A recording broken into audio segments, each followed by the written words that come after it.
Today I saw something I should have never seen.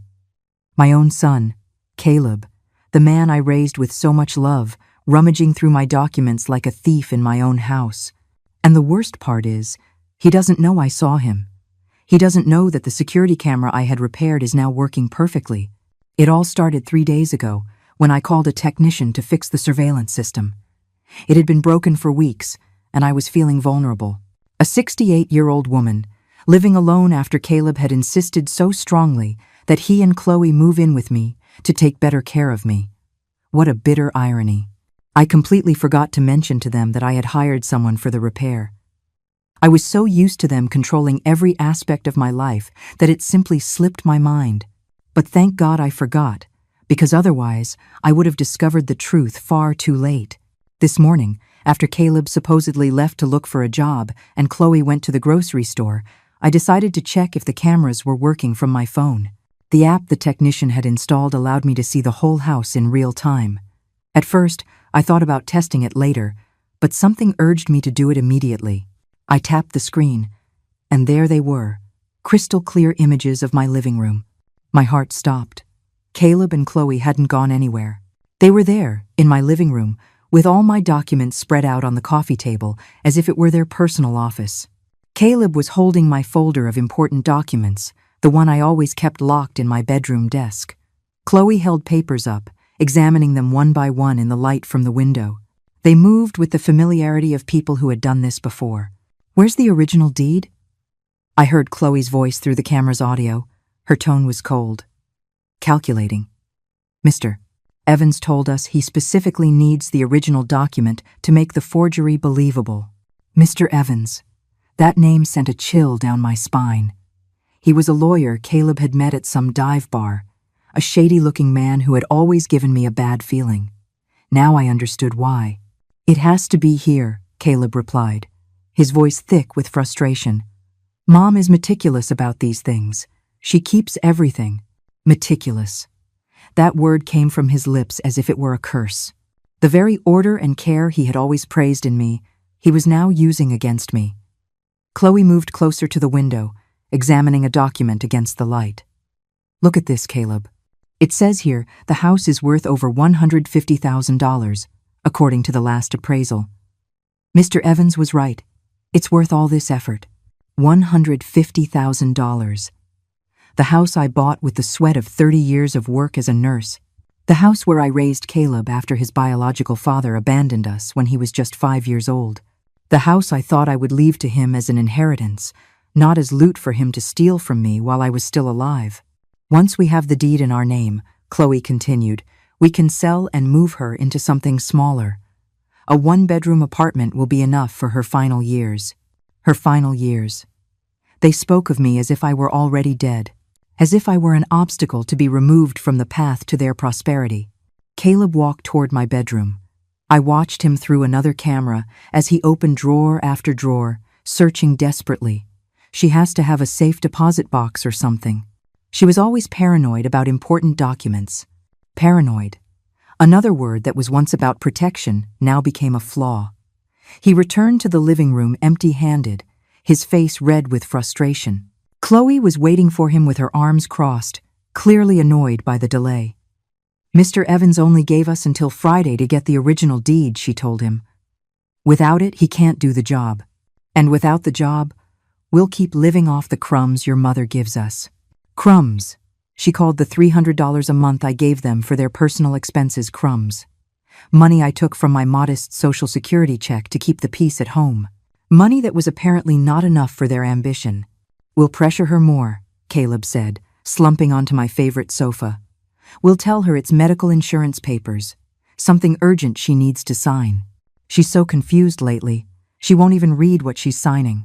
Confused? Me. It was true that sometimes it took me longer to remember names or dates, something completely normal for my age.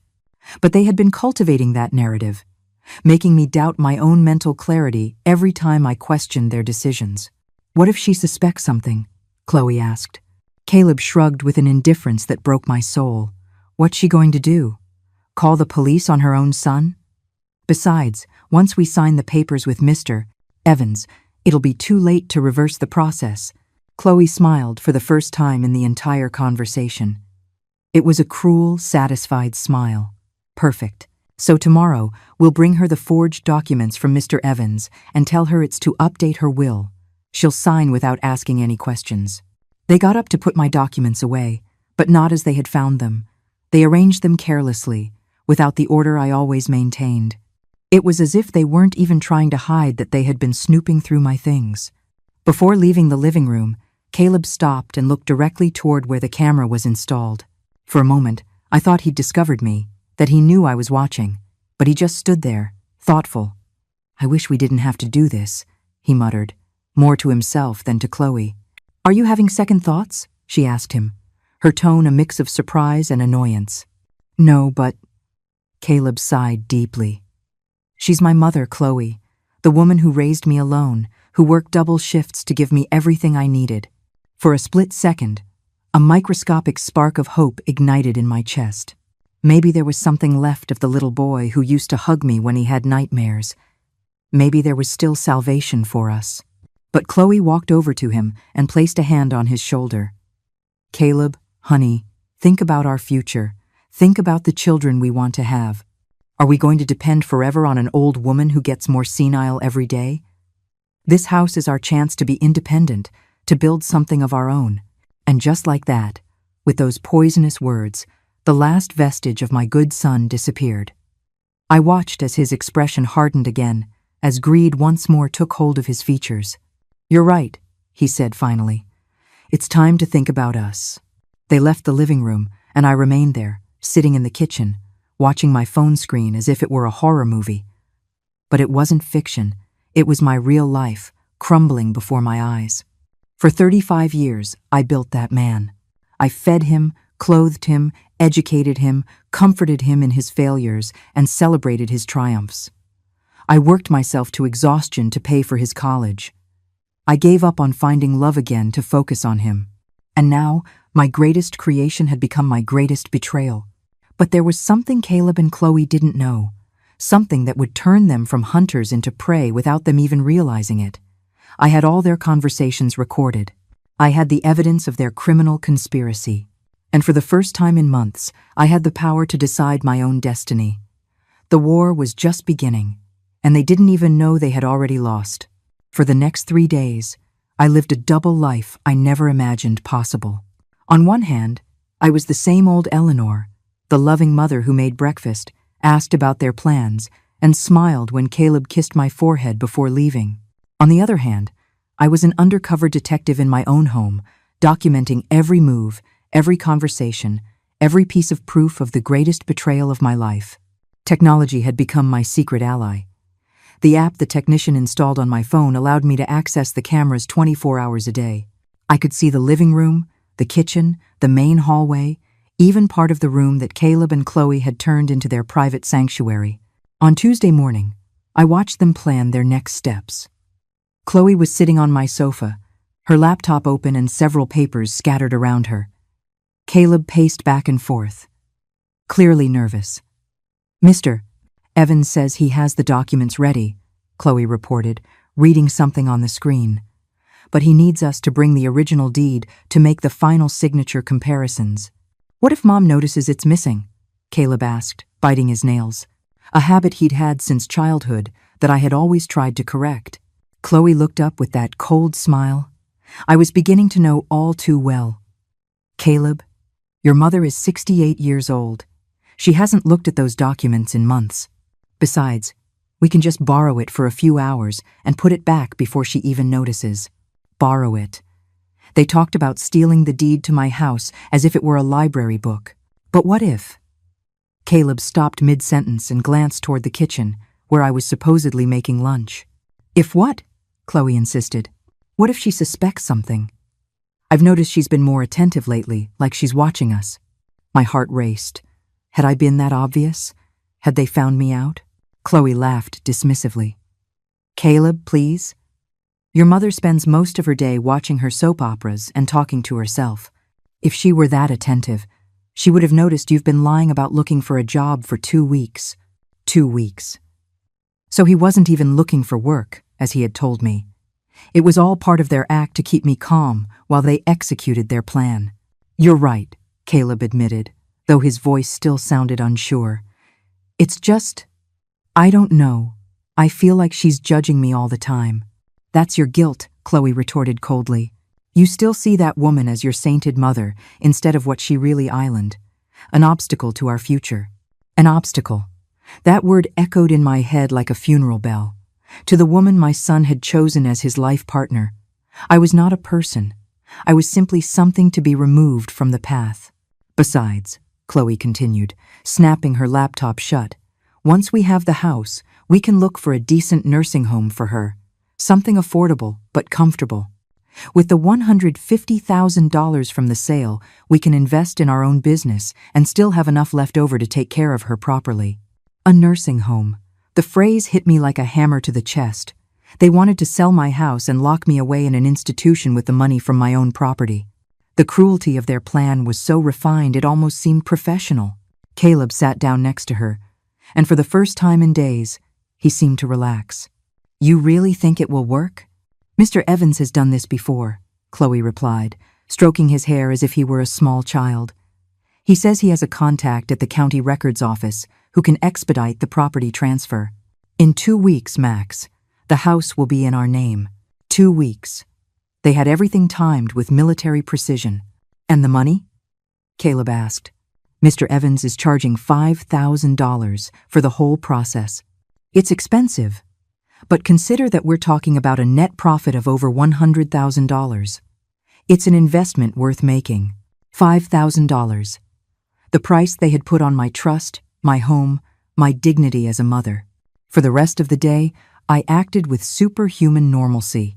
I made their favorite meals. I asked about their plans. I even offered them extra money to go out to the movies. Every smile I forced onto my lips hurt me physically, but I needed time to process what I had discovered and plan my next move.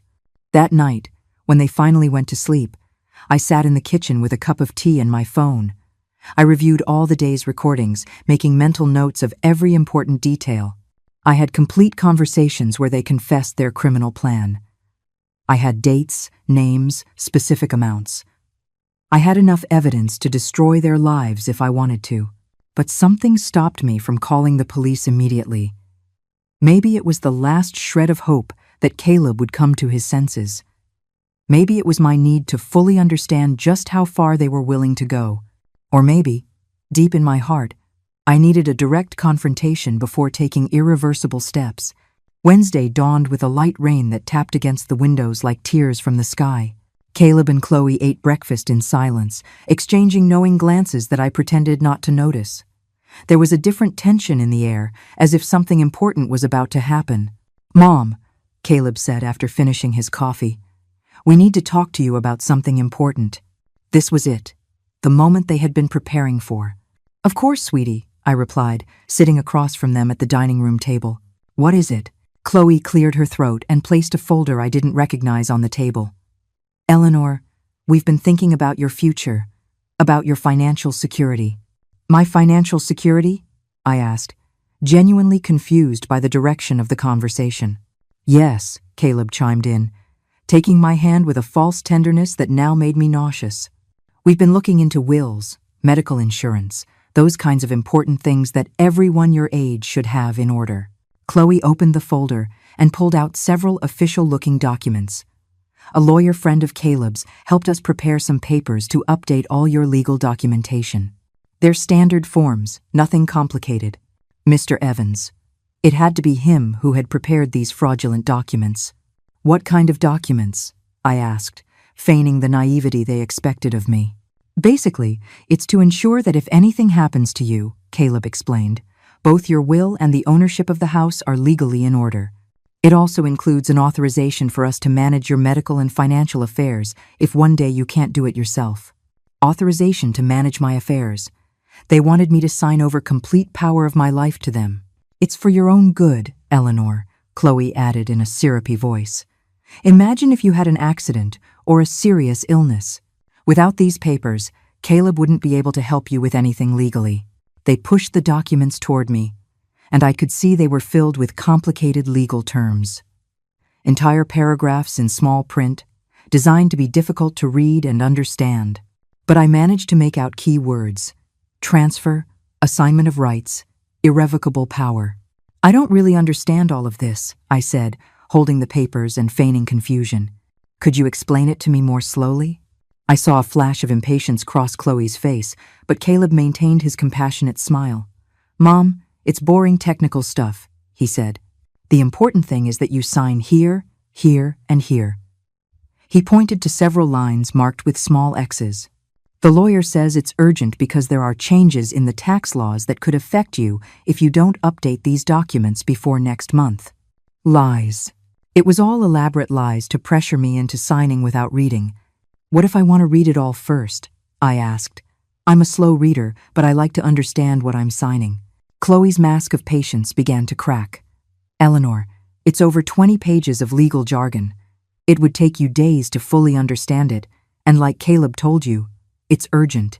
Besides, Caleb added, we trust that the lawyer did everything correctly. He's a very respected professional. Respected. Mr. Evans, the man who, by their own words, had done these kinds of frauds before. Well, I said finally, placing the papers on the table. Let me think about it until tomorrow. It's a very important decision, and I want to be sure. The silence that followed was so thick you could have cut it with a knife. Caleb and Chloe exchanged an alarmed look they tried to hide. Mom, Caleb said, his voice taking on a firmer tone. We really need you to sign today. The lawyer gave us an appointment for early tomorrow morning, and if we don't bring the signed documents, we'll lose our chance.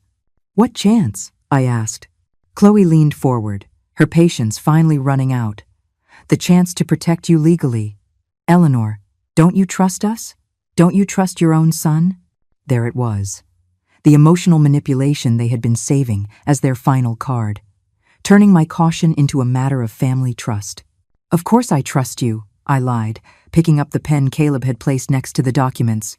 I just wanted to be sure. I saw them relax immediately. Their faces lit up with a mixture of relief and anticipated victory. They thought they had won. I held the pen over the first signature line and stopped. You know what? I'm going to call my doctor first, to ask if this could affect my health insurance. Mom! Caleb exploded, completely losing his composure for the first time. You don't need to call anyone. Just sign the damn papers. The shout echoed through the house like a gunshot. In that moment, I knew I had pushed too far. I could no longer keep pretending. The war had officially begun. Caleb's shout was still ringing in my ears when I saw his real face for the first time in years. The mask of the loving son was gone. There were no fake smiles or sweet words. There was only a desperate man, furious that his victim was resisting being devoured. Caleb, I whispered, letting the pen drop onto the table. Why are you yelling at me? He realized his mistake immediately. I watched him try to reconstruct his facade, struggling to regain control of the situation, but it was too late. The beast had shown its fangs. I'm sorry, Mom, he said, running his hands through his hair. It's just that I've been so stressed lately. The financial situation, the job search, it's all so overwhelming. Chloe put a hand on his arm, a gesture that looked calming but I knew was a silent warning to control his temper. What Caleb means to say, she intervened with a calm voice, is that these legal procedures are very stressful for everyone. That's why it's better to get this over with and not drag it out unnecessarily. Unnecessarily. As if my caution was a senile whim, and not the basic survival instinct of a woman who had just discovered her own family was betraying her. I understand you're stressed, I said, getting up from the table, but I'm not signing anything until I'm completely sure of what it means. I'm old, not an idiot. Those words came out of my mouth with more force than I had used in months. I saw them both freeze, surprised by my sudden firmness. No one's saying you're an idiot, Caleb muttered, but his tone had a dangerous edge. Then don't treat me like one, I retorted. These documents are staying here until I decide what to do with them. I took the papers from the table and put them in the first kitchen drawer I found. It was a symbolic gesture, of course, but I needed to show them I still had control over my own life. Caleb and Chloe remained at the dining table, talking in whispers I couldn't hear. I retreated to my room under the pretext of taking a nap, but I really wanted to review the recordings of the conversation I had just had. From the privacy of my room, with the door locked, I opened the app on my phone. There they were, still sitting in my dining room, but now they were speaking in low voices with agitated gestures. "This isn't going according to plan," Chloe was saying, clearly annoyed. She was supposed to sign without asking questions. "She's been more suspicious lately," Caleb replied. "Like she suspects something. You haven't told anyone about our plan, have you?" "Of course not. I'm not stupid." Chloe was thoughtful for a moment, drumming her fingers on the table. "We need to change our strategy. If she won't sign willingly, we'll have to pressure her another way." "What do you suggest?" "Your mother depends on us financially for a lot of things, right? The private medical services, the big shopping trips, the extra expenses." "Yeah, but her Social Security covers the basics." "Exactly, the basics." Chloe smiled maliciously. What would happen if suddenly those extra expenses disappeared? If she had to live solely on her pension? Caleb frowned, not fully understanding where the conversation was going. "Think about it," she continued. "Without our financial support, she'd have to cancel her private health insurance, rely solely on the public system. Without our car, she'd have to take public transport or expensive taxis.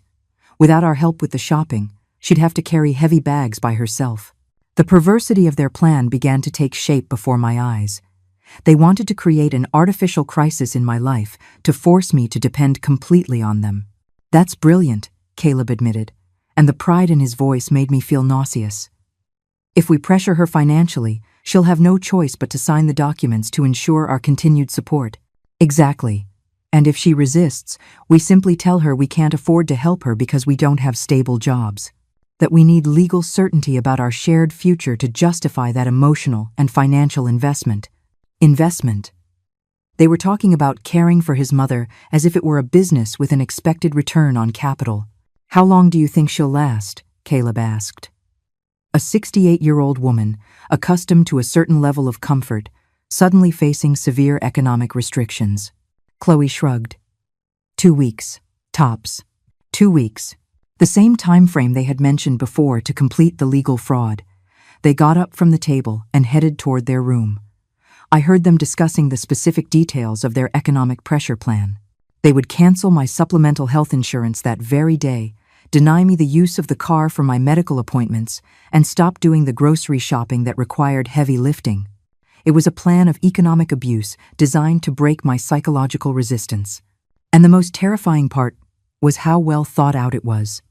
They knew exactly where my vulnerable points were and how to attack them methodically. That afternoon, while pretending to watch television in the living room, I observed them execute the first phase of their new strategy. Caleb called the health insurance company. "Yes, I want to cancel the supplemental policy for Eleanor Vega," I heard him say into the phone. "Effective immediately." "Correct. I'm her son, and I have legal authority for these matters." A lie. He had no legal authority over my affairs, but apparently the company didn't verify that information. Chloe, for her part, reviewed all the expenses they had been covering in recent months. She made a detailed list in her notebook. Specialized medications, transportation to medical appointments, grocery shopping, occasional cleaning services. "Tomorrow we start cutting all of this," she told Caleb when he returned from his phone call. "And when she asks us why, we tell her we're going through an economic crisis that prevents us from helping her like before. And what if she accepts living with fewer comforts?" "She won't," Chloe responded with absolute confidence. "I've watched your mother for months. She's a woman accustomed to a certain order, a certain quality of life. When she feels all of that is in danger, she'll sign whatever is necessary to regain stability." They were right about one thing. I was accustomed to a certain standard of living, but they were completely wrong to think I wasn't willing to sacrifice it to maintain my dignity and independence. That night, after they had gone to sleep, I sat in the kitchen to plan my own strategy. I had recordings of all their conspiracies, clear evidence of attempted fraud, and now also of economic abuse toward an elderly person, but I still wasn't ready to involve the authorities. There was something inside me, maybe the maternal part that still hoped for a miracle, that needed to give Caleb one last chance to reconsider. I wanted to confront him directly, show him I knew everything about their plans, and see if there was anything left of the son I had raised. I decided that the next day I would put my own plan into motion. If they wanted to play with psychological pressure, I would teach them how someone with 68 years of life experience does it. But first, I needed to make sure all my evidence was backed up in multiple places. I copied all the videos and audio to a USB drive that I hid in a place they would never think to look. I also sent copies by email to an account I had created specifically for this purpose. If something happened to me, if they somehow managed to incapacitate me legally or physically, at least a complete record of their crimes would exist. Thursday dawned with a bright sun that contrasted brutally with the darkness that had settled in my home. Caleb and Chloe had breakfast as if nothing had happened, but I could feel the tension, waiting for the right moment to explode. "Good morning, Mom." Caleb greeted me with false cheerfulness. "Did you sleep well?" "Like a baby," I lied. In reality, I had spent most of the night awake, planning every detail of what was to come. "Perfect," said Chloe, "because today we need to talk to you about some changes in our financial situation." Here came their show. I sat at the breakfast table, feigning total innocence about what they were about to tell me. "What kind of changes?" I asked, pouring coffee into my favorite mug. Caleb exchanged a significant look with Chloe before continuing. "Well, Mom, as you know, I've been looking for a job without success for several weeks." Several weeks, another euphemism for I haven't worked honestly in months. "And unfortunately," Chloe added, "our savings are running out faster than expected." Our savings. They had no savings. They lived completely off my generosity, and we all knew it. "That means," Caleb continued with a grave expression, "that we'll have to make some temporary adjustments to the family expenses." "What kind of adjustments?" I asked, though I already knew the answer perfectly well. "Well, things like your supplemental health insurance, the use of the car for non-urgent appointments, some extra expenses we've been covering." Caleb paused dramatically. "They're temporary measures, of course, until we find a more permanent solution." "A more permanent solution?" They were referring to stealing my house. "I understand," I said simply, taking a sip of coffee. "And what would that permanent solution be?" Chloe leaned forward, her eyes bright with anticipation. "Well, Eleanor, if we signed those legal documents from yesterday, we could have the legal security necessary to make long-term investments in our family situation." "Long-term investments?" "Selling my house and putting me in a nursing home." "I see," I replied, staying perfectly calm. "So the documents from yesterday weren't just for my legal protection?" They froze. I had just shown that I understood perfectly the connection between their economic blackmail and the fraudulent papers. "Mom," Caleb began, "we just want what's best for everyone." "No," I interrupted, standing up from the table. "You want what's best for you, and you're willing to destroy your own mother to get it." The silence that followed was absolute. Finally, after days of acting, I had put all the cards on the table. The war was no longer secret. It was open, declared, and without quarter. The silence in the kitchen stretched like an oil slick. Caleb and Chloe stared at me with a mix of shock and calculation, as if they were completely re-evaluating their opponent. I was no longer the naive mother they had been manipulating. I was a woman who had discovered their game and was ready to confront them. "Mom," Caleb finally said, his voice laden with a false concern that I now found repulsive, "I think you're misinterpreting our intentions." "Really?" I replied, crossing my arms. "Then explain to me why your financial crisis coincides perfectly with your need for me to sign documents you won't let me read." Chloe intervened with that condescending smile she had perfected over months of manipulation. "Eleanor, I understand you might feel confused by all this complex legal information." "I'm not confused," I cut her off sharply. "I'm betrayed." The word landed on the table like a bomb. I watched Caleb physically flinch, as if he finally understood the magnitude of what he had been doing. "Betrayed," I repeated, savoring each syllable. "By the son I raised alone, whom I fed with my own labor, whom I educated by sacrificing my own comfort. The son who now wants to steal my house while I sleep. I don't want to steal anything from you." Caleb exploded, slamming his fist on the table. "All I'm doing is thinking about our shared future." "Our future?" I laughed bitterly. "Caleb, Your plan includes putting me in a nursing home with the money from my own house. In what part of that plan am I included as family and not as an obstacle? Chloe and Caleb exchanged an alarmed glance. I had just proven I knew more than they had calculated. I don't know where you get these ideas, Chloe muttered, but her voice had lost all its previous confidence. Ideas, I said. I pulled my phone from my pocket and placed it on the table. Do you want me to remind you of your exact words? About finding something affordable but comfortable for my final years? The color drained completely from their faces. Caleb looked at the phone as if it were a poisonous snake. You were recording us, he whispered. No, I replied with deadly calm. You were recording yourselves. You forgot that the security camera I had repaired is working perfectly. And you forgot to tell me you were going to confess all your criminal plans in my own living room. Chloe shot up abruptly, knocking over her chair. How long have you been spying on us? Since Tuesday, I admitted without flinching. 3 full days of recordings where you confess your conspiracy to forge my signature, steal my house, and get rid of me. I have complete conversations about Mr. Evans, the $5,000 the fraud costs, your plans to sell the property. Caleb stood up too, but he looked more like a cornered animal than a threat. Mom, please, let me explain. Explain what? My voice rose for the first time in the conversation. That your wife sees me as an obstacle? That you've been lying about looking for a job while you plan to rob me? That you consider my life to be worth only the $150,000 you can get for my house? It's not like that, he shouted, but his eyes were filled with tears of desperation, not sincerity. Then tell me, Caleb. I stepped toward him until we were face to face. When Chloe said it was time to stop seeing me as your sainted mother and start seeing me as an obstacle, what was your answer? Silence. He knew he couldn't lie because I had the exact recording of that conversation. Your answer, I continued relentlessly, was, "You're right. It's time to think about us." Those were your exact words.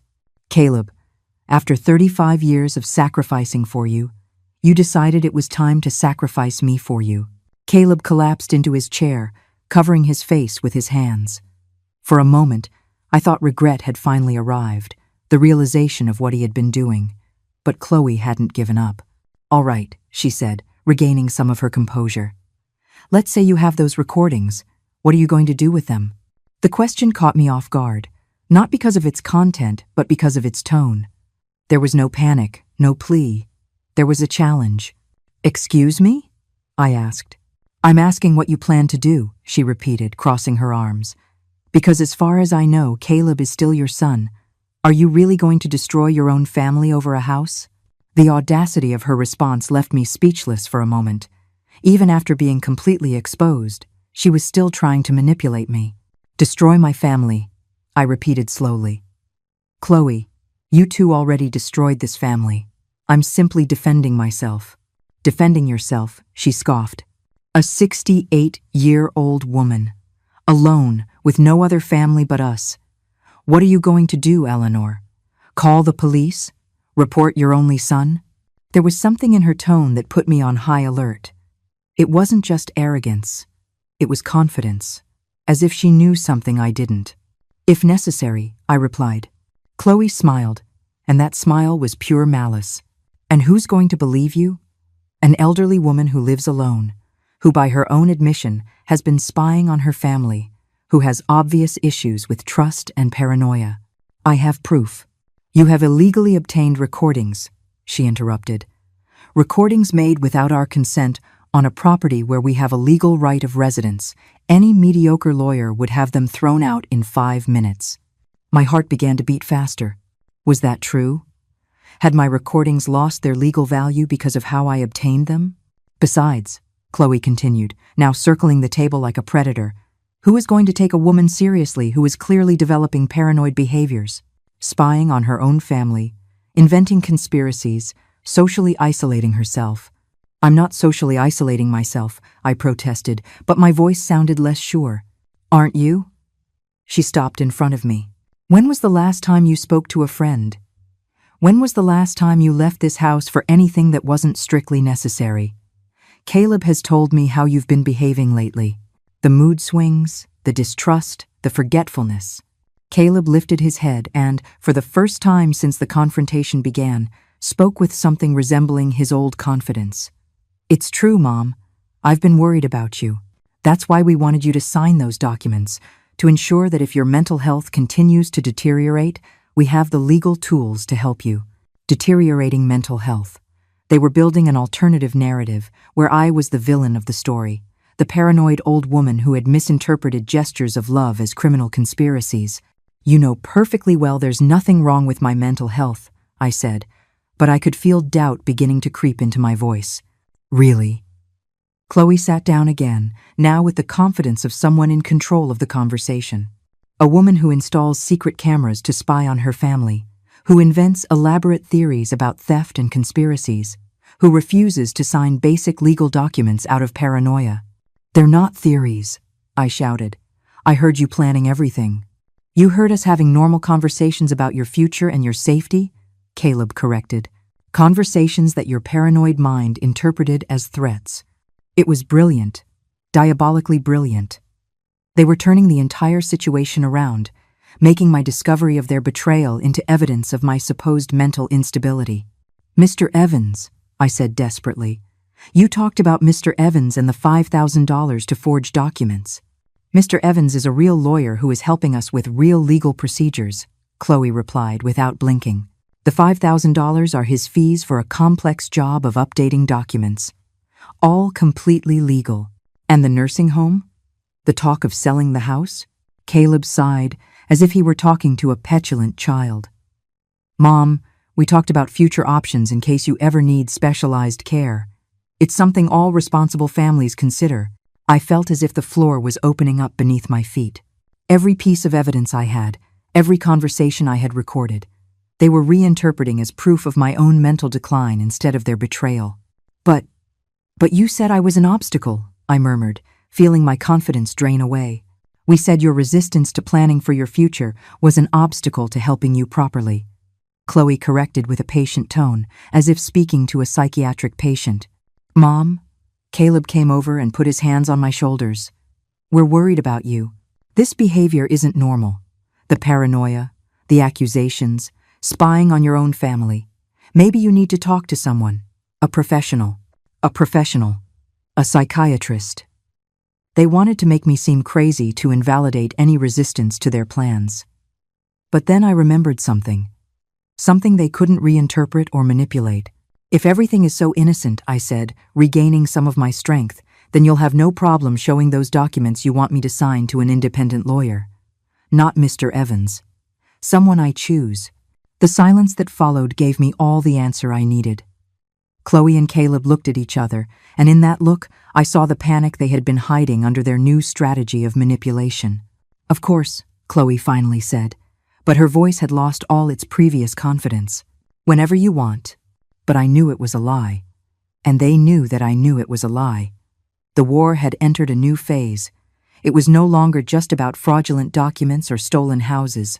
It was about my sanity, my credibility, my right to be believed.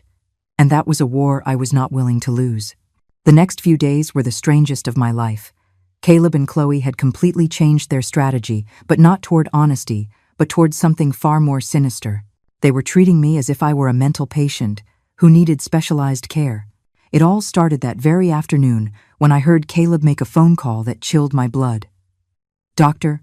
Ramirez, this is Caleb Vega, Eleanor's son," he said from his room, but loud enough for me to hear from the hallway. "I'm very worried about my mother's mental state.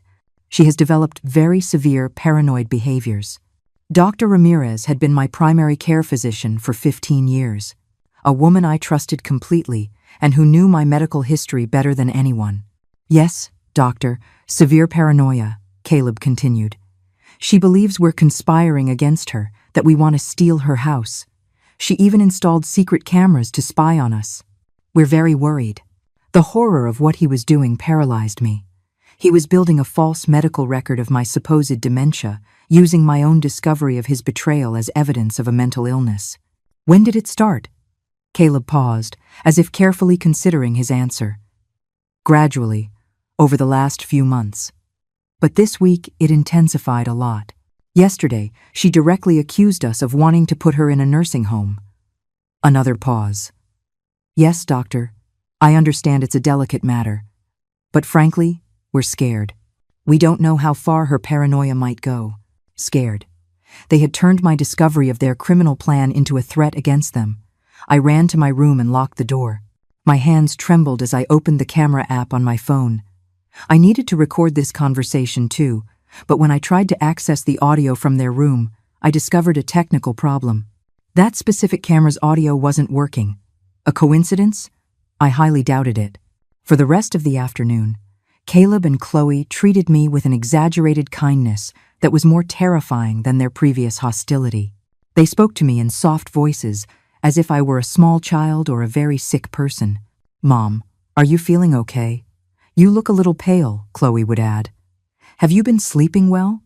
Haven't you had any strange nightmares?" Every question was a trap. If I said I felt confused, it confirmed their narrative of mental decline. If I said no, they could interpret my denial as evidence that I was unaware of my own condition. That night, from my room, I heard them planning the next phase of their strategy. "Tomorrow I'll call Dr. Ramirez to schedule an urgent appointment," Chloe was saying. "We need a professional to officially document the deterioration of her mental state." "What if she refuses to go?" Caleb asked. "She can't refuse.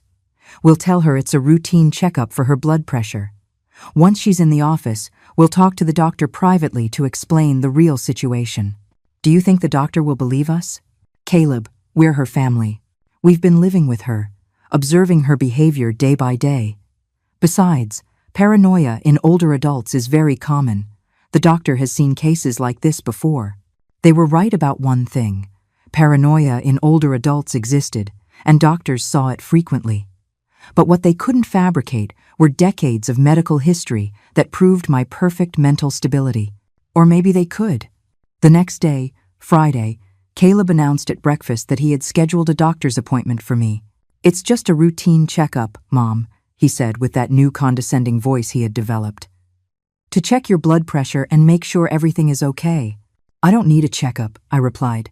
"I feel perfectly fine." "Of course you feel fine," Chloe intervened. "But at your age, it's important to have regular checkups. Besides, you've been a little different lately. More nervous, more distrustful." "I'm not nervous or distrustful," I said firmly. "I'm alert because I discovered my own family was betraying me." Caleb sighed dramatically, as if dealing with a difficult patient. "Mom, please, no one is betraying you. Those are exactly the ideas we need the doctor to review." Ideas. They had reduced my discovery of their criminal conspiracy to ideas that needed medical evaluation. "I'm not going to any doctor," I declared.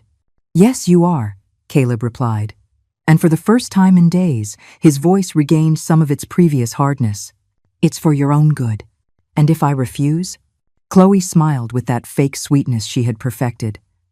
"Eleanor, don't be difficult. It's just a routine medical appointment. And if I keep refusing?" The silence that followed was eloquent. I saw in their eyes that they had a plan for that contingency too. "Well," Caleb finally said, "we would have to consider other options, for your safety and ours." "Other options? An involuntary psychiatric commitment? Probably." "I understand," I said simply. That afternoon, while they were supposedly out shopping, I called Dr. Ramirez directly. "Doctor, this is Eleanor Vega," I said when I finally got through to her. "Eleanor, what a coincidence you called. Your son was just here yesterday, very worried about your mental state." My heart sank. Caleb had already planted the seeds of his false narrative. "Doctor, I need to speak with you personally, but not at the appointment Caleb scheduled. In private." There was a pause. "Eleanor, do you feel safe in your home? Is your son treating you well?" It was a loaded question. Dr. Ramirez had experience with elder abuse, but Caleb had managed to position himself as the concerned son instead of the abuser. "Doctor, my son and his wife are trying to steal my house using fraudulent documents. When I discovered them, they decided to make me look mentally incompetent to discredit my accusations." Another pause, longer this time. "Eleanor, those are very serious accusations. Do you have any proof of what you're saying?" I have complete recordings of their conversations where they confess the entire plan. I see. Her tone had become more professional, more cautious. Would you like to come to my office so we can discuss this calmly? I can see you early tomorrow, before my regular hours. Without Caleb. It was my chance. Perhaps the only one I would have before their plan went too far. Yes, doctor. Early tomorrow. Perfect. And Eleanor, bring those recordings you mentioned. That night I slept better than I had in a week. I finally had an ally, someone who could hear my side of the story without Caleb and Chloe's filters. But when I woke up on Saturday morning, I discovered they had also been busy during the night. My phone was gone. Good morning, Mom. Caleb greeted me with that fake smile. Looking for something? My phone, I replied, trying to stay calm. Ah, yes. I found it on the floor in the hallway last night. I think you dropped it. It's charging in the kitchen. A lie. I always left my phone on my nightstand. I went to the kitchen, and indeed, there was my phone, plugged into the charger. But when I tried to access the camera app, I discovered it had been uninstalled. Where is the camera app? I asked. Caleb feigned confusion. What app? The app that lets me see the security cameras. Mom, he said in a worried voice, there's no app like that on your phone. Are you sure you didn't dream it? The horror hit me like an avalanche. Not only had they deleted my evidence, but now they were making me doubt my own reality. The cameras are working, I insisted. The technician repaired them on Tuesday. What technician? Chloe asked, appearing from the kitchen as if she had been listening to the whole conversation. Eleanor. No technician has been here.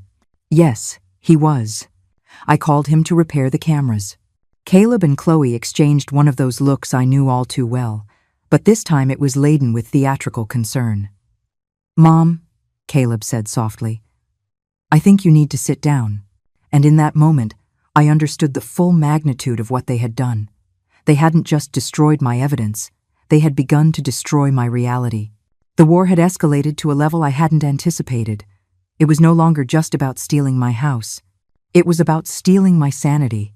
The moment I realized they had started manipulating my reality was when I ran to the living room to physically check the security cameras. I knew they were there. I could see them with my own eyes since the technician had installed them. But when I got to the living room, the cameras were gone. There was no trace of them, not even the wires or the marks on the walls where they had been mounted. It was as if they had never existed. Where are the cameras? I shouted, spinning around the room like a woman possessed. Caleb and Chloe followed me, maintaining those expressions of feigned concern that now made me nauseous. Mom, please sit down, Caleb said, trying to guide me to the sofa. You're very upset. I'm not upset. I pulled away from his grip. The cameras were here. They were in that corner, on that wall, up there. I pointed frantically to all the places where I remembered seeing the cameras installed. Eleanor, Chloe intervened with a calm voice. There have never been any cameras here.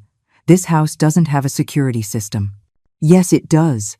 I hired a technician. I paid $300 for the repair. Caleb approached slowly, as if approaching a wild animal. $300? Where did you get that from? The question hit me like a slap. If there was no technician, if there were no cameras, where was the money I had spent? I ran to my room to check my bank statements. Caleb and Chloe followed me, keeping a safe distance but not letting me out of their sight. With trembling hands, I searched through my financial documents. I had a habit of keeping all receipts for important expenses, especially for house services. There was no receipt from the technician, no charge for $300, no evidence that I had hired anyone to repair cameras. But I remember, I murmured, feeling the floor give way beneath my feet. Mom. Caleb sat on the bed next to me. Sometimes our minds play tricks on us, especially when we're stressed or worried about something. No, I whispered. This isn't real. You're manipulating all of this. How could we manipulate your memories, Mom? Chloe asked gently. How could we make you remember things that never happened? It was a valid question, and that terrified me more than anything else. How could they have altered my memories? Was it possible I was really losing my mind? The recordings, I said desperately. I have recordings of your conversations. What recordings, Mom? On my phone. On the USB drive I hid. I ran to my desk and frantically searched the secret drawer where I had kept the USB drive with the backups. My hands shook as I rummaged through papers, documents, small objects. The USB drive wasn't there. Are you looking for this? Chloe held up a small USB drive in her hand. My heart stopped. Where did you find it? On your bedroom floor this morning? She replied with a worried voice. I thought you might have dropped something important. I snatched the drive from her hands and ran to my computer. I plugged it in with trembling fingers and waited for the files to appear. The drive was empty. Completely empty. No, it can't be, I muttered, checking folder after folder. All the recordings were here. Hours of audio and video where they confess everything. Eleanor? Chloe placed a hand on my shoulder. This drive is new. It's never been used. Look, it doesn't even have temporary files or usage marks. She was right. The USB drive was completely clean, as if it had just come from the store. But I copied them here, I insisted, my voice growing more desperate. I spent hours copying all the recordings. What recordings, Mom? Caleb knelt in front of me, taking my hands in his. Please, explain to me what you think you recorded. Your conversations about Mr. Evans, about the $5,000, about selling the house, about putting me in a nursing home. Mom, Caleb sighed deeply. Mr. Evans is a real lawyer. The $5,000 are for real legal procedures, and no one has talked about putting you anywhere. Yes, you did, I heard you. When? Where? On Tuesday morning, you were in the living room, going through my documents.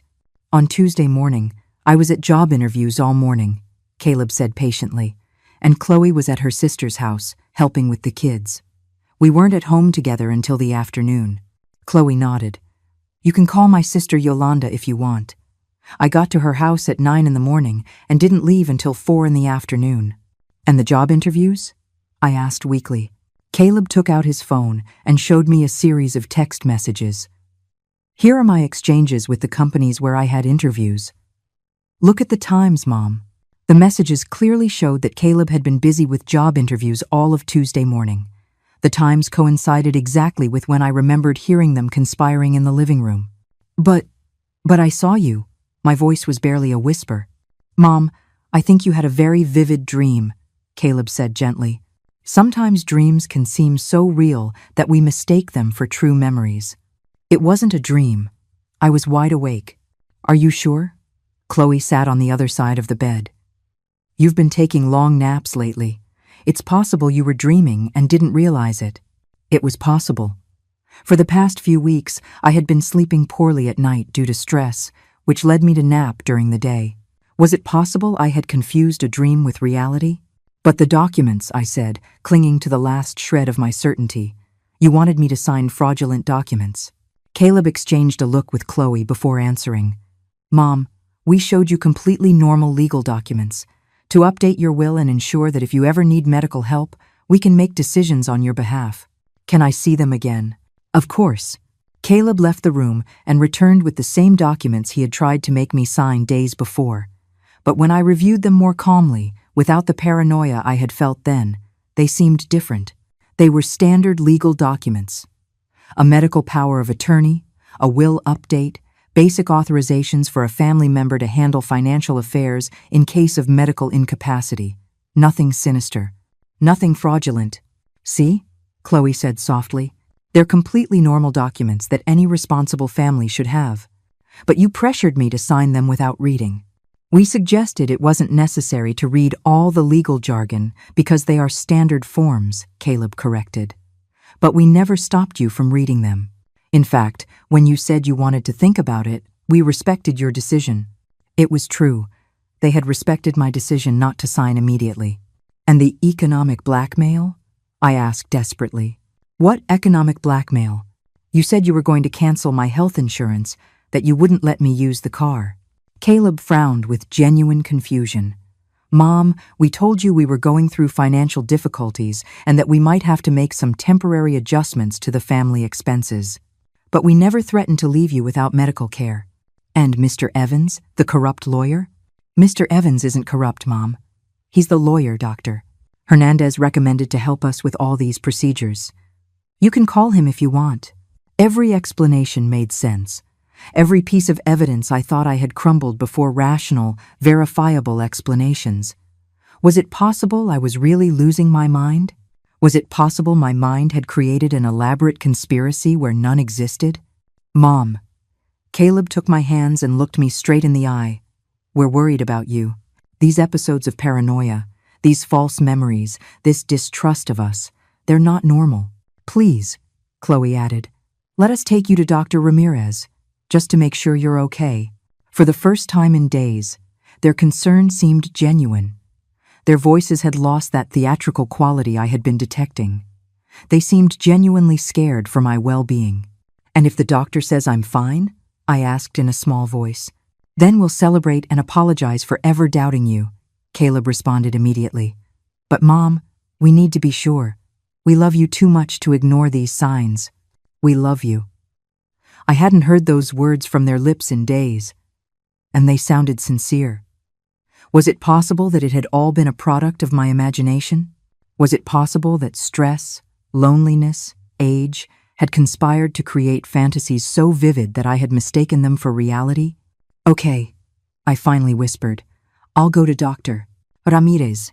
Caleb and Chloe sighed with visible relief. Thank you, Mom, Caleb said, hugging me tightly. Everything's going to be okay, I promise. As he hugged me, a very small part of my brain was still screaming that something wasn't right, that this was all too convenient, too perfect. But that voice was getting weaker, more distant. Maybe I really was losing my mind. On Monday morning, as I was getting ready to go to Dr. Ramirez's office, something strange happened. Caleb received a phone call that changed everything. Mr. Evans? So early. Caleb seemed surprised by the call. No, we haven't been able to. Yes, I understand the deadline is today, but… Mr. Evans. The name that had been haunting me for days. The name Caleb had insisted belonged to a legitimate lawyer. Look, the situation got more complicated than expected, Caleb continued, moving toward the kitchen but not lowering his voice too much. The old woman is more alert than we thought. The old woman. He referred to me as the old woman. Yes, I know you already paid part of the advance, but we'll have to postpone it.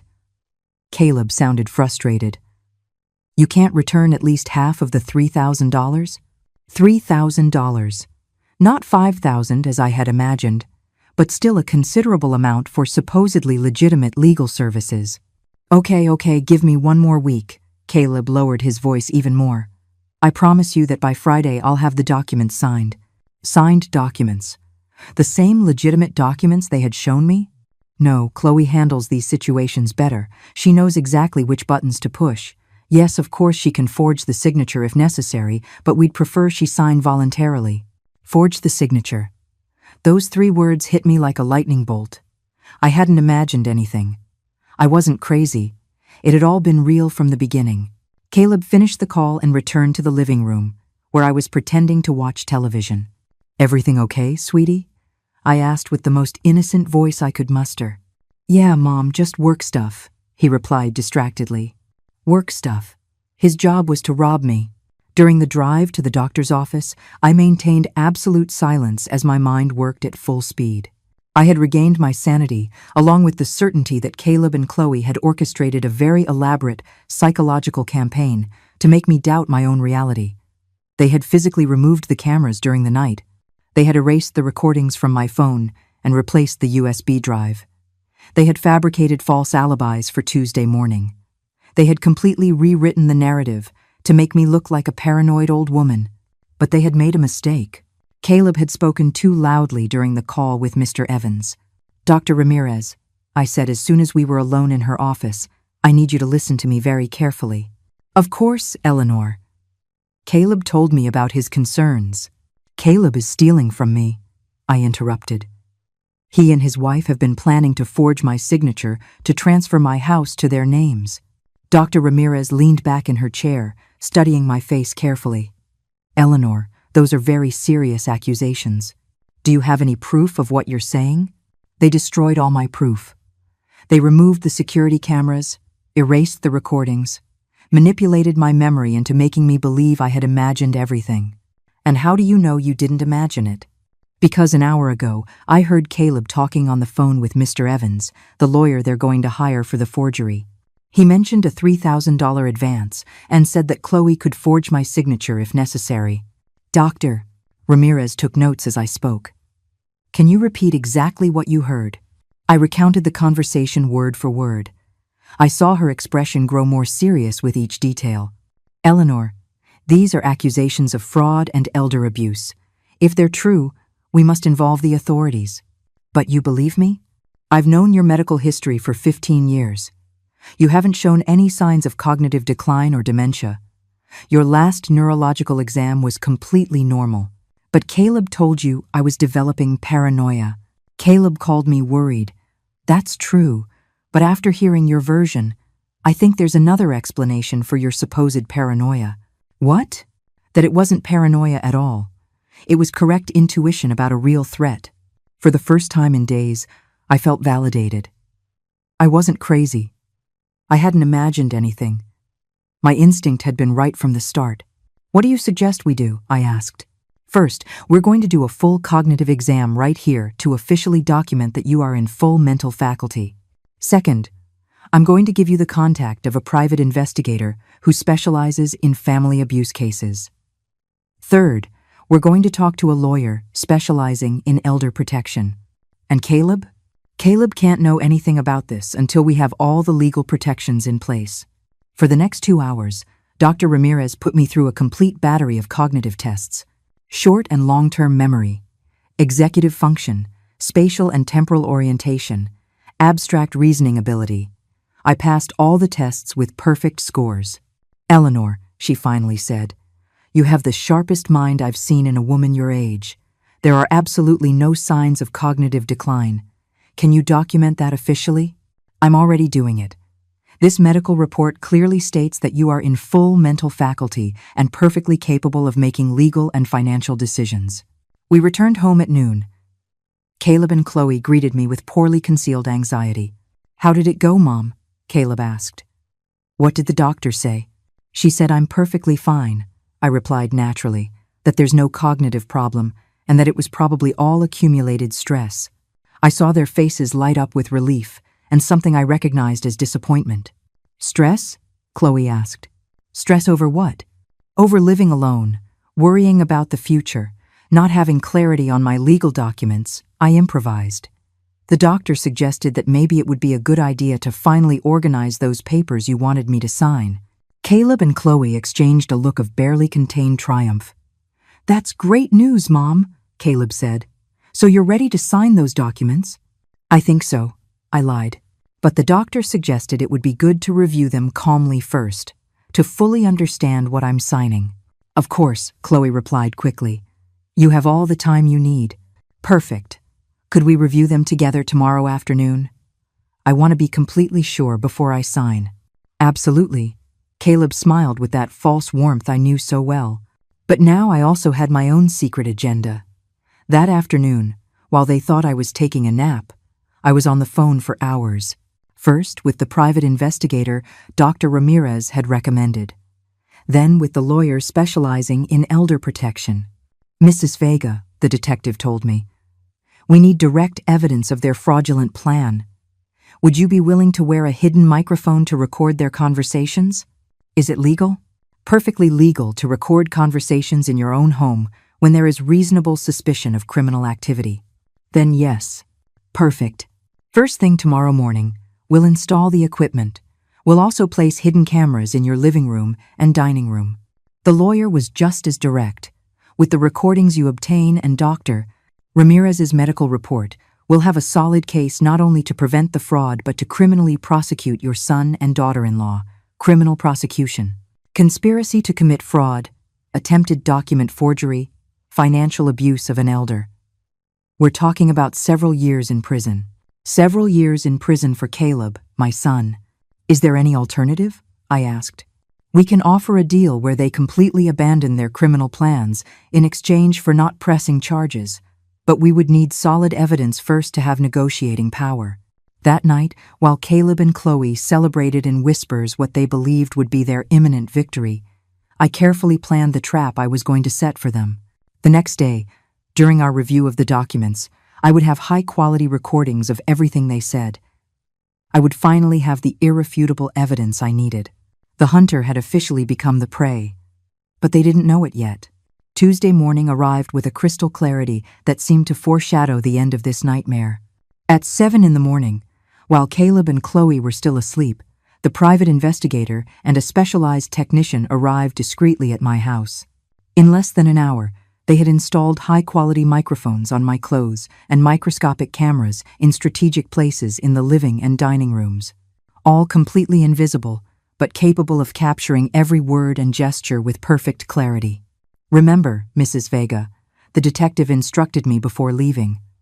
Try to get them to specifically confess their forgery plans. We need them to clearly say they are going to forge your signature or that they are going to use fraudulent documents. What if they suspect something? Act exactly as you have been. Be cooperative, but cautious. They expect you to be that way after everything that has happened. At 2 in the afternoon, just as we had agreed, we sat down in the dining room to review the documents. Caleb had spread all the papers on the table, and Chloe had a pen ready next to each page that required a signature. "All right, Mom." Caleb began with that exaggerated patience he had perfected. "We're going to review each document so you understand exactly what you're signing." "Perfect," I replied, discreetly adjusting my blouse to ensure the microphone captured everything clearly. Caleb started with the first document, explaining it line by line. It was indeed a legal power of attorney, but worded in a way that would give them almost absolute control over my finances and properties. "This document," he explained, "would allow us to manage your affairs if you were ever unable to do it yourself." "And what exactly does unable to do it myself mean?" I asked. Chloe intervened. "Well, if you had an illness, or if your memory started to fail, or if you simply decided it was too much work to handle everything alone, or if you decided my memory was failing?" I asked with apparent innocence. Caleb tensed slightly. "Why would you say that, Mom?" "Well, after what happened last week, when you thought I was developing paranoia, that was different," he replied quickly. "You were showing real symptoms of confusion." "Real symptoms? Or convenient symptoms?" The silence that followed was tense. I saw Caleb and Chloe exchange warning glances. "I don't understand what you mean," Chloe finally said. "I mean, it's very convenient that just when I discover you want me to sign documents I don't fully understand, I suddenly develop memory problems that justify you taking control of my life." Caleb leaned forward, his patience beginning to crack. "Mom, no one is trying to control your life. Aren't you? Then explain to me why this document gives you the power to sell my house without my consent." "It doesn't say that," Chloe protested. "Yes, it does," I insisted, pointing to a specific clause. "Right here it says, you can dispose of real property as you deem convenient for the well-being of the grantor." Caleb sighed in frustration. "Mom, that clause is for emergency situations. If you needed expensive medical care, for example, or if you decided I needed care in a nursing home. Why do you keep talking about nursing homes?" Chloe's voice had acquired a cutting edge. "Because I heard you when you said that with the $150,000 from the sale of the house, you could find something affordable but comfortable for my final years." This time, the silence was absolute. Caleb had gone pale, and Chloe seemed to be rapidly calculating her options. "I don't know what you're talking about," Chloe finally mumbled. "Of course you know. Just like you know that Mr. Evans isn't a legitimate lawyer, but someone who specializes in forging documents." Caleb shot up from the table. "Where did you hear that name?" "In your phone conversation yesterday morning. When you told him that the old woman was more alert than expected and that Chloe could forge my signature if necessary." The mask finally fell completely. Caleb looked at me with a mix of panic and fury that reminded me of the child who used to throw tantrums when he was caught lying. "You've been spying on us," he accused. "I've been protecting myself," I corrected, "from my own son, who decided that stealing from me was easier than working honestly." Chloe approached me with slow, deliberate movements. "Eleanor, it doesn't matter what you think you heard. You have no proof of anything." "No proof. I stood up from the table, feeling a strange calm wash over me. Are you sure about that? Completely sure, she responded with arrogance, because we made sure you had no proof. Like when you removed the security cameras during the night? Exactly. Caleb had regained some of his composure, believing he had won. Like when you erased all my fantasy recordings and replaced my USB drive? And like when you fabricated false alibis for Tuesday morning? That too, Chloe admitted with a cruel smile. Caleb never had job interviews that day. He was here with me, planning exactly how to handle a meddling old woman. And the text messages with the companies? Fake, Caleb laughed. It's incredibly easy to fake text conversations when you know how. So you admit it was all a setup to make me believe I was crazy? We admit you're a stupid old woman who almost ruined a perfect plan, Chloe burst out. But it doesn't matter, because in the end, you're going to sign these documents anyway. And if I refuse? Caleb smiled with pure malice. Then we'll have to resort to Plan B. A fake medical certificate declaring you mentally unfit to manage your affairs. We have contacts who can arrange that for the right price. And after that, Chloe leaned in until she was inches from my face. We put you in the cheapest place we can find and sell this house to finance our future. Our future without you, Caleb added with absolute coldness. Because frankly, Mom, you've already served your purpose in our lives. There it was. The full, clear, irrefutable confession of their entire criminal plan. I understand, I said simply. And you feel absolutely no remorse for betraying the woman who cared for you and loved you? Remorse? Caleb laughed bitterly. For a woman who has had us living like parasites off her crumbs? This house is worth a fortune, and we live like beggars waiting for your monthly handouts. Handouts of $300 a month, Chloe added with disdain, when we could be living like millionaires. Millionaires, I repeated, with my money. With the money that's rightfully ours, Caleb corrected. I'm your only son. That house should be mine by right. By right of having endured 35 years of your emotional manipulation, your maternal blackmail, your constant need for control. I see, I said, walking slowly to the window. So all of this is my fault. Completely your fault, Chloe confirmed. If you had been a less selfish mother, if you had given us access to your money voluntarily, none of this would have been necessary. I stood in silence for a long moment, looking out at the garden where I had taught Caleb to ride a bike, where we had played when he was a child, where I had dreamed we would have grandchildren running around one day. Well, I said finally, turning to face them. I suppose now I fully understand who you really are. And now that you understand, Caleb held out the pen to me. You can sign these documents and make all of this easier for everyone. I took the pen between my fingers and held it over the first page. You know what, Caleb?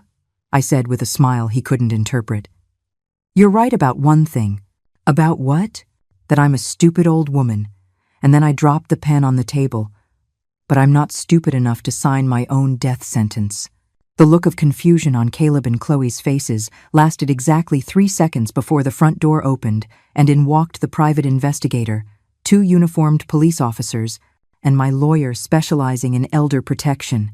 Good afternoon, the detective said in a professional, calm voice. I'm Detective Joaquin Morales. Caleb Vega and Chloe Herrera, you are under arrest for conspiracy to commit fraud, attempted document forgery, and financial abuse of an elder. The shock on their faces was absolute. Caleb froze like a statue while Chloe began to back away toward the kitchen as if she could somehow escape what was happening. This is impossible, Caleb muttered, looking at me as if I were a ghost. You have no proof of anything. I discreetly pulled out the small microphone that had been hidden under my blouse throughout the conversation and placed it on the table next to the fraudulent documents. Actually, I have high-quality recordings of the entire conversation we just had. Recordings where you explicitly confess your plan to forge my signature, steal my house, have me committed against my will in a nursing home, and obtain false medical certificates to declare me mentally incompetent. The lawyer approached the table and began collecting the documents as he explained. In addition to the audio recordings, we have high-definition video of this entire conversation thanks to the cameras we installed this morning while you were asleep. We also have a complete medical report from Dr. Ramirez that categorically states that Mrs. Vega is in full mental faculty and is completely capable of making legal decisions. Chloe finally found her voice, though it sounded broken and desperate. This is an illegal trap. You recorded us without our consent. False, the detective replied with professional patience. Mrs. Vega has the absolute right to record conversations on her own property when there is reasonable suspicion of criminal activity. Furthermore, you voluntarily confessed all the details of your conspiracy without any coercion. Caleb finally reacted, but not with remorse, but with blind fury. This is all your fault, you damned old woman. If you had been a normal mother, if you had treated us like real family instead of constantly controlling us, none of this would have been necessary. Caleb, I said with a calmness that surprised even myself, for 35 years I worked double shifts as a nurse to give you everything you needed. I gave up on finding love again to focus completely on your education and well-being. I paid for your entire college education, supported you financially every time you lost a job, opened the doors of my home to you when you had nowhere to live. One of the police officers began to read Caleb his rights as he put him in handcuffs, but I continued speaking because I needed to say these words that had been growing in my chest for weeks. All I asked for in return was respect, honesty, and something resembling the filial love that any mother deserves. Instead, you chose to see me as an obstacle to your economic prosperity, as an inconvenient old woman you could manipulate, steal from, and discard when I was no longer useful. Chloe, as the second officer also handcuffed her, screamed in desperation. We took care of you. We lived with you. We kept you company. We helped you with everything. You took care of me the way vultures take care of a dying animal, I retorted without raising my voice, patiently waiting for the right moment to devour the remains. The only difference is that you didn't wait for me to die naturally. You decided to speed up the process through fraud and psychological manipulation. As they were being led to the door, the detective explained to me, Mrs. Vega, with the evidence we've collected, the district attorney is prepared to file charges for criminal conspiracy, attempted fraud, document forgery, financial abuse of an elder, and psychological manipulation with intent to mentally incapacitate the victim. We're talking about sentences that could range from 5 to 15 years in prison for each of them. And if I wanted to offer them some kind of deal? I asked, feeling that last vestige of maternal love that never seemed to die completely. My lawyer intervened. We could consider a deal where they relinquish any future claim on your property or inheritance, maintain a minimum distance of 500 yards from you permanently, and complete family abuse rehabilitation programs. In exchange, you could consider not insisting on the maximum criminal sentence.